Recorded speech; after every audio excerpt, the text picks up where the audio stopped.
3வது குட்டையில் தான் எடுத்துக்கிட்டு இருக்கிறோமுங்க. நேற்று வந்து எல்லாம் இப்போ வடக்கு மேட்டில் அந்த சோலார்லேருந்து அந்த சென்டரில் பூராலாம் பொறுக்கி போட்டு தீ வச்சு சீடை வச்சுங்க, மாடை பார்த்துட்டு ஆடு பார்த்துட்டு நேற்று அந்த வேலை சரியாக போச்சுங்க.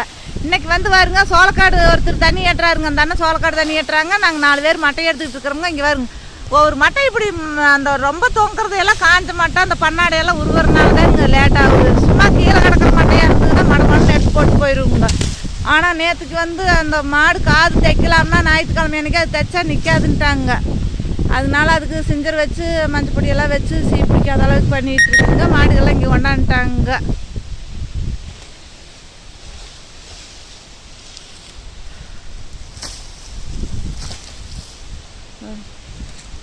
ஒரு மரத்தடி எவ்வளோ மட்டை கிடக்குங்க.